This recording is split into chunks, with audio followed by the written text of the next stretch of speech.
the United Democratic Alliance happened and culminated into a purported removal of my person as the Secretary General of the ruling party, a position I have held and diligently rendered my services. While my claimed removal was controversial, unfair, tantamount to an internal coup within the party, and naturally required my immediate reaction and resistance, I instead, after reflection and consultation, chose to retreat and have a moment of deep introspection before I would come back with a more thought-out position that is sober and devoid of emotion, bitterness, and vendetta. It is for that reason that I called for a media briefing at this time for the purpose of setting the record straight, especially regarding my supposed removal as Secretary General of the UDA and my next course of action following the aforementioned events.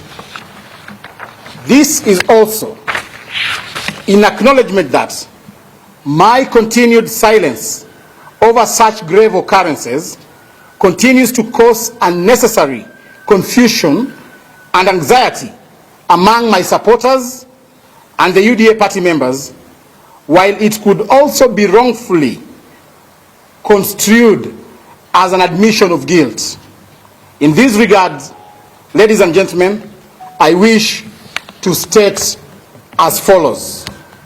One, that as highlighted above, my alleged removal as UDA Secretary General was outright unlawful, unfair, and a sheer blatant contravention of the party constitution and laid down processes. Sadly, this coup was plotted and executed by senior party officials. Neither were any charges preferred against me in public or private to warrant and justify my removal, nor was I given an opportunity to defend myself as required by law and the rules of natural justice. I was convicted and sentenced without trial because my aggressors had nothing against me, to the extent that none of them could sign and date the statement that purportedly communicated my ouster. That this coup was plotted and orchestrated by two senior party officials alongside others within the party secretariat. These senior officials are Mrs. Cecil Mbarire and Mr. Kimani Ichungwa, MP for Kikuyu constituency. That my ouster by the above officials had nothing to do with incompetence or my inability to run the UDA party, but was a well-choreographed script intended to climax with the impeachment of the Deputy President, Rigathi Gachagua. My close and inevitable working relationship with the Deputy President, who is also the UDA Deputy Party Leader, act them. And when their concerted effort, lobbying and coercion to set me against my Deputy Party Leader failed, I was effectively profiled and labeled as an obstacle towards their evil plot and conspiracy to have His Excellency Rigathi Gachagua impeached. It is not a coincidence, therefore, that one of the coup plotters' accomplices, Mr. Hassan Omar, was unlawfully proposed as my immediate replacement. Let it be known that the planned impeachment of the Deputy President had nothing to do with President William Ruto, the broad-based government, or any other narrative the coup plotters have advanced. The impeachment had everything to do with egocentric 2027-2032 politics from the Mount Kenya region and was instigated and propelled by Mrs. Cecil Mbarire and Mr. Kimani Ichungwa. These two want our deputy president out so that they can strategically position themselves within the emerging political realignments. This backward politics must be called out because if left to fester, it threatens the stability, popularity, and the very existence of the UDA party, which the party leader, His Excellency William Ruto, his deputy Rigathi, and myself have worked tirelessly to build.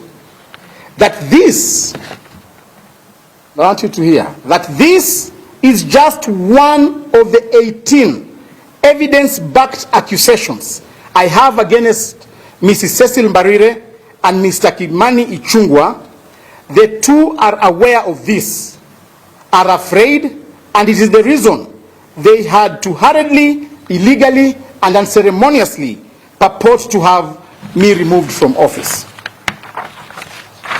Ladies and gentlemen, I will be disclosing the other 17 issues against them in due course, including and not limited to documentary evidence of efforts by the two with their accomplices to defraud the party, as well as manufacturing minutes of non-existent party meetings and forging the signatures of the deputy president and myself in attempts to access the party's bank accounts. My next disclosure will also reveal attempts by the two coup plotters and their accomplices to intentionally and consistently run down and kill the UDA party through stalling of key party activities meant to popularize and expand UDA. In light of the above, and in appreciation and respect of established internal party organs responsible with handling such matters, I, as Secretary General to the party's internal disputes resolution committee for adjudication and justice, and I confirm my availability for hearing and presentation of my case as and when required. This is also because some of the issues raised in my petition are very, very, very sensitive, with potential to harm the image of the UDA party if exposed to the public through an open court. But I will not hesitate to take the next move if I don't get justice from the party's internal dispute and resolution committee. For the purpose of clarity, the matter before the political parties dispute tribunal, which I filed immediately after my supposed ouster, is for the sake of obtaining orders to stop the process of my replacement by the UDA party and the registrar of political parties until my substantive issues are fully heard and determined by the internal party organ responsible for disputes, that is IDRC.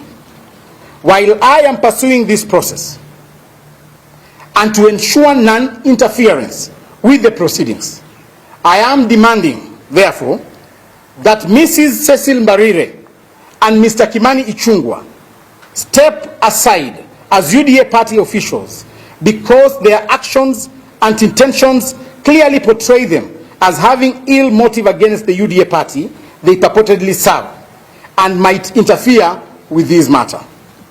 I make the assurance that by the time I am done presenting all the remaining 17 issues before the IDRC, Mrs. Cecil Mbarire and Mr. Ichungwa and their accomplices, who shall be known soon, will have no moral or political standing to hold any position, whether at the party or in public service. I have also written to the registrar of political parties who already instigated the process of my replacement, and asked her to halt the replacement process pending the hearing and determination of my petition. This matter also attracted the attention of the UDA members who are here with me today, who I am informed also have written to the same registrar contesting my replacement.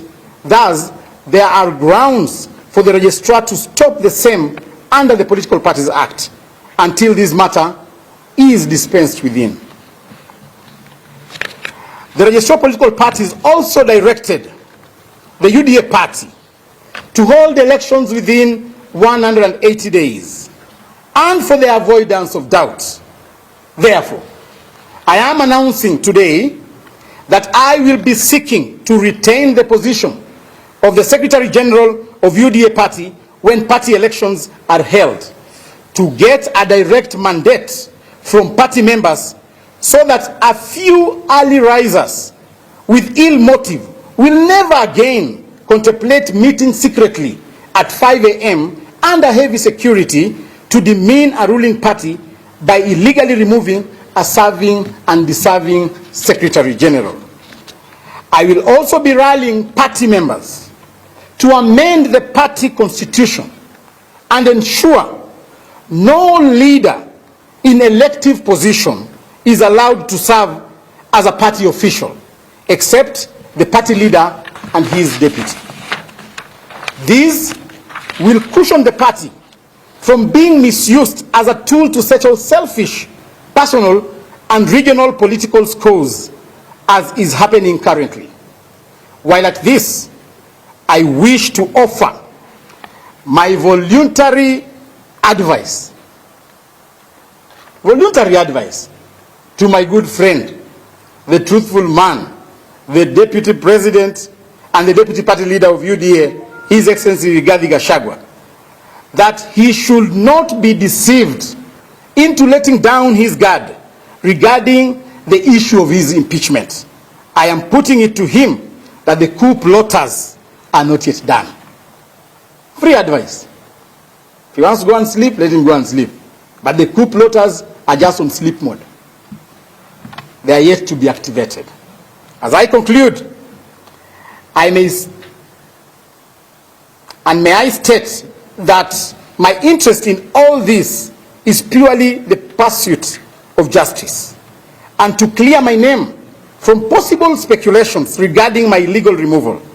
I have served diligently and obediently as Secretary General for the UDA party since I assumed office, popularized the party across the country, and grew the party by more than 3 million new members. I cannot therefore exit because of an illegal decision made by a handful of malicious party officials who are scared of my achievements at the party. I assure the 3 million plus members who I convinced to join the UDA party that I will not abandon them. Where they will be is where I will be. Penye wataenda, ndio mimi nitaenda. Siwezi fukuzwa peke yangu.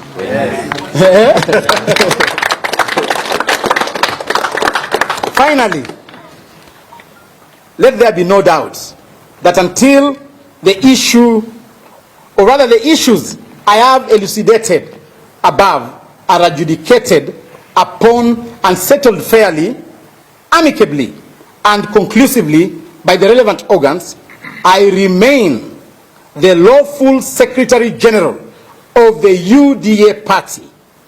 God bless UDA. God bless you. Self-explanatory. I think there is no question. Do you have any question? Good. Thank you.